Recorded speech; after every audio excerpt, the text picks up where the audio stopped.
Adam Flynn, Biggin Scott, thank you for taking the time to speak with me. Thanks, James. My pleasure. So basically what we're doing is we've got a few questions that we've gone over, a lot of people in HR and real estate directors, I guess, that are pretty common questions that are asked of us as recruiters. Yep.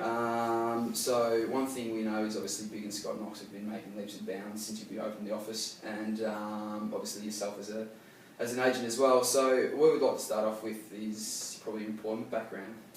Sure, okay. So I've been in the industry for 14 years.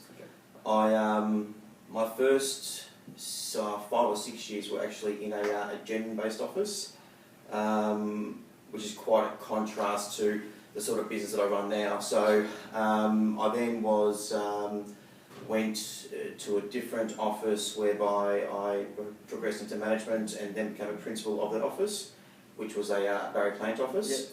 At our peak, we were the second highest performing barrier plant office in Victoria. Yep. I then sold my shares out of that business about 3 years ago.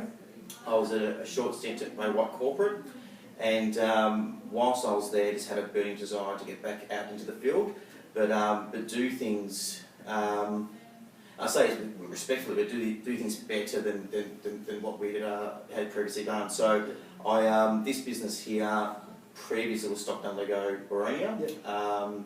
A long-established business, been in the area for 20 odd years.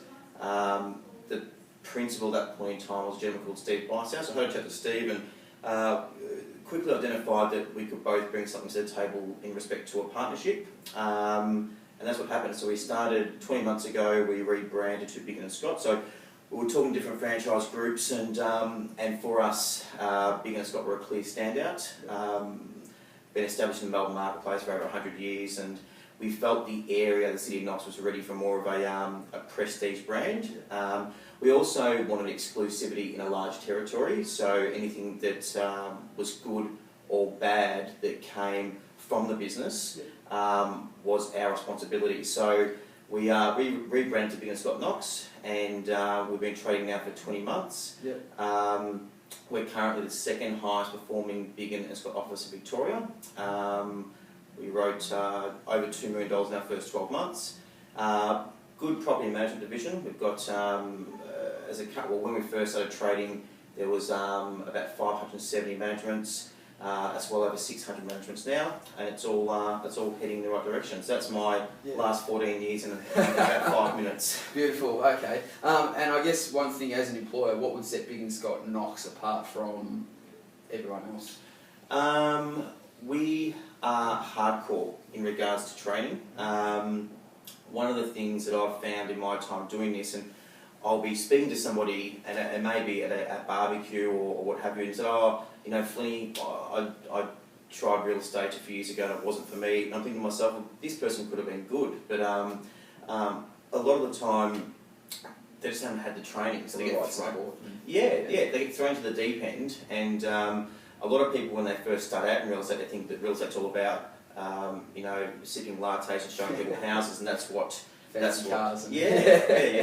But there's obviously a lot more involved in it than that, and a lot of the times principals will take people on and, as you said, not give them the support, not give them the training, and if they sell, they stay. If they don't sell, they end up hopping around from office to office until either one of two things happens, one of which is they fizzle out of the industry, or two, if somebody takes them under their wing and trains them. So with our guys, we spend a lot of time training them before they can go and do office appraisals, and it's confronting. We take people out of their comfort zone, and they have to do a role play exam, and that's in front of their peers, and if they don't pass that exam, they actually can't go and do an office appraisal. So we believe in industry best practice, and for us, this office, it's very, very full on, in a sense where if you're not looking at a career, we're not the office for you. If you're looking for it as a job, we're not the one. If you're looking for a career, we definitely are. So we spend the time cultivating our people. A lot of principals have this concern whereby they think, well, if I train my guys too well, they will then potentially get too good and leave the office or whatever the case might be. my argument to that is, well, the alternative to that is that you don't train them well and they don't generate business. So we really want our people to be the best version of themselves that can be in real estate. So we spend the time cultivating that. Yeah, okay. Alright, one question would be, when you look at hiring people, would you hire someone based on their attitude, based on their experience, or based on both? 100% attitude. Everything else can be taught. You can teach skill sets, you can teach listing presentations, you can teach qualifying, you can teach negotiating fees, you can teach closing, you can teach all those things. Yes. But if someone's got a shit attitude, you can't fix that. Yes. You know, that's something that's innate, it's something, it is what it is. So much rather have somebody with a good attitude, yeah.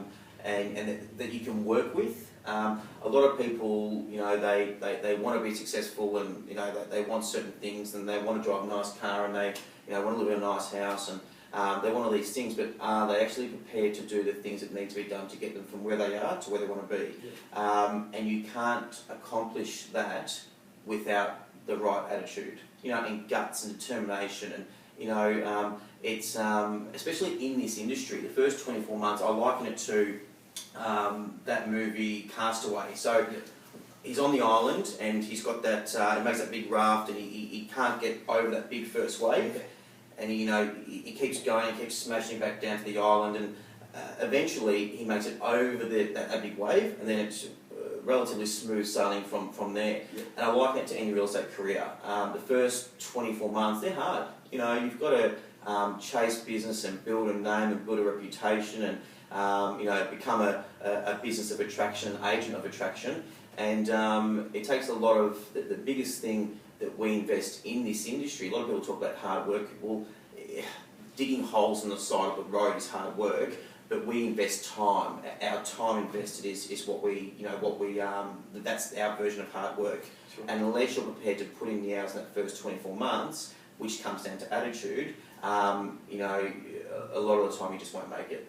So attitude, 100%. Yourself apart from the other agencies in the area. Okay, so what and this is rife within the industry.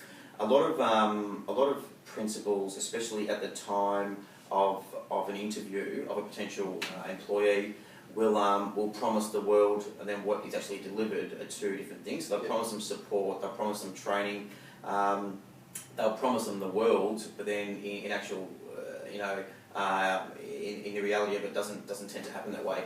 Where with us, we are staunch in regards to our training platform. So it's, any new recruit coming on, we spend the time with them, and that then has a ripple effect throughout the industry.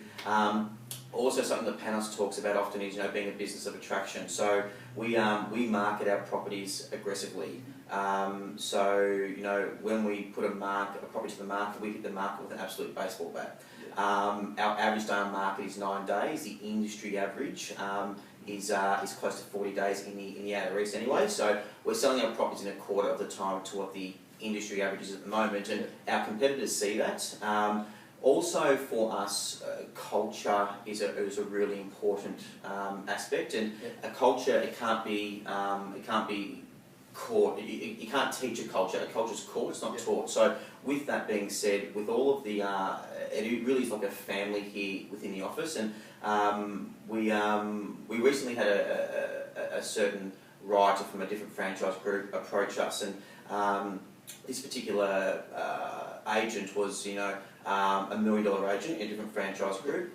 But for us, we felt that particular person wouldn't fit the culture of this business. Yeah. So we protect that culture, and it's so for us, we're not looking at the 6 inches in front of our face. We're looking at the grand scale, next 10, 20 years. And I think that the team, they appreciate that. They can see that, and we're very, very protective of that. But ultimately, once again, it comes down to spending the time and cultivating the right people. We truly want our people to be the best version of themselves they can possibly be in real estate. Whereby, as I mentioned before, a lot of principals are reluctant to actually train their people in that sense because they're scared they'll get too good and leave them. Yeah. Where us, we are, we're an open book. Yeah. We truly want our people to be the best versions of themselves they can be. Okay, and how do you feel as though that's attributed to the success of the Biggin Scott Knox office? Oh, hugely. Yeah, massively. We and I'll use a couple of examples. We Michael Hill, who's now formed Team Hill, he was working with a competitor, and had sort of just I guess had a career of about 4 or 5 years, writing about $150,000 per year. Now he's just gone into his second year with us. He's on track to write $1 million this year. Just from the right training, had the right attitude, but nobody has shown him what to do. Nick Strelakos, Team Dynamite, who Nick came once again from a competitor. Once again, he's been back-to-back salesperson of the month. Wrote close to $80,000 in gross commission in October, comparable again in November, and he's on track to be writing $1 million as well. And once again, came from a competitor where there was no support, no structure, and but the right attitude, just give them the tools, and then they can excel. So with us, we are completely aware that you're only as good as the people within your business. The people within your business, that's the most important thing.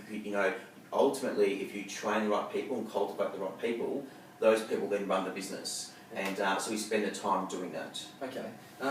Do you have anything in terms of, do you do social things, do you do things outside work to help grow the team culture or grow the environment and camaraderie, or I guess for...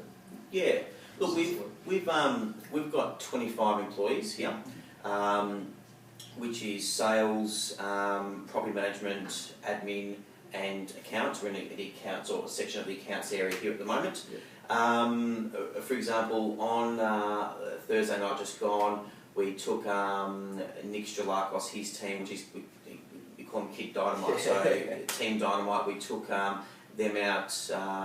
Nick, his partner Kate, his assistant Sarah, her partner Tim, myself and my business partner. We went to the Melbourne Meat and Wine Co, and that was to celebrate a few things, one of which is them hitting a milestone in regards to gross commission written for the year, also a personal best, and also a highest gross commission in one transaction written since we've been sort of trading as Biggin Scott Knox. So things like that, but it's fairly, this office, when I talk about a family, it really is like that. So when you've got 25 team members, it's hard to have a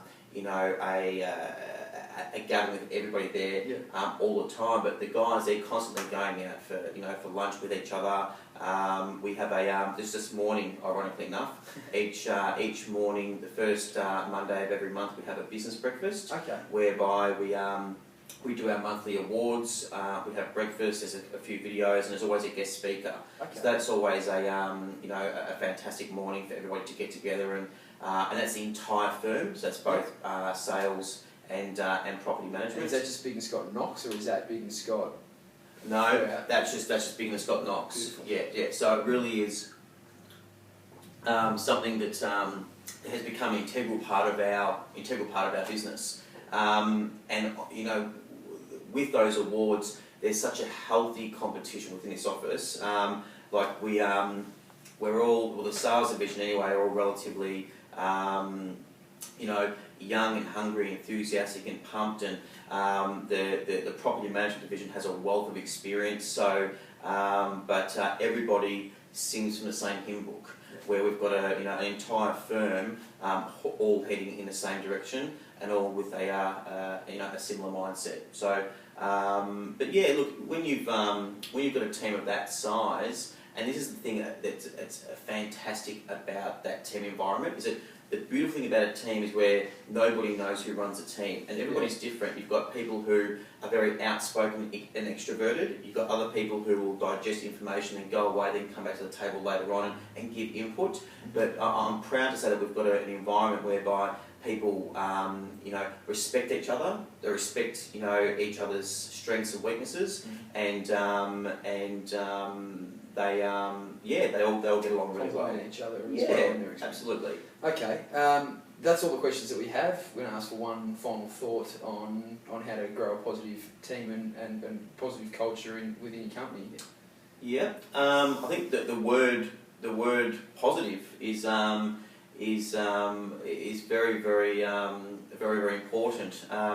With us, we and once again, we focus so much on creating a positive environment, on wanting our people to be the best they can be. In regards to new businesses starting out, what I would say is that you need to be aggressive in regards to your marketing. It's cultivate and train the right people. The property management division here was fairly smooth sailing. That was already like a well-oiled machine. And Steve Bice out here, he built up a really good, strong business over a long period of time. Just a sales business needed some new life and breathe into it. Yeah. I'd say always be looking for industry best practice. Don't be scared to push the envelope. Anything that, and with that being said, within reason, anything that makes people's eyebrows raise in a good way is a positive thing. Constantly looking to take yourself outside your comfort zone and work hard. It's work hard, be the best you can be. And actually, one of the speakers this morning that we had, her name was Danielle Story, and she's a fantastic talker. And she was speaking about how you can get out of bed and you can either feel like you're 50 cents or $1 million. And a lot of that comes down to to what you're doing and being proud about what you do. And with real estate, it's not a job. It's a lifestyle. You don't clock on, clock off. You need to engulf yourself in real estate. And for those of you who are either starting out either as a salesperson or starting out as a principal, you need to give it everything that you've got. So at least then, when you look back on the career or the decision that you've made, to enter into real estate or to start a business or whatever the case might be, you 100% know that you've given it everything that you had to achieve the things that you wanted to do. For us, our grand plan is to be a $10 million office. And we've got a very, very structured and tailored business plan in place for that. We set up, a 6-monthly review to see how we're tracking with that. And when we first started trading, we had to supply documentation and plans and goals and so forth to the bank in regards to setting up the overdraft. And each step of the way we've been well ahead of where we had intended to be. But that's been a constant monitoring. Constantly, looking at the goals, constantly, changing the sails to suit where the wind is blowing. So constantly looking at the business, and and it's all heading in the right direction. So you need to engulf yourself in real estate, and just immerse yourself in it. Beautiful. And if you do that, it's such a wonderful industry. It really is. I couldn't think of anything else I'd rather do than being real estate. So. Beautiful. Well, the passion does definitely show. Adam, thank you very much for taking the time to speak with me. No, thank you for having me. Thanks, James.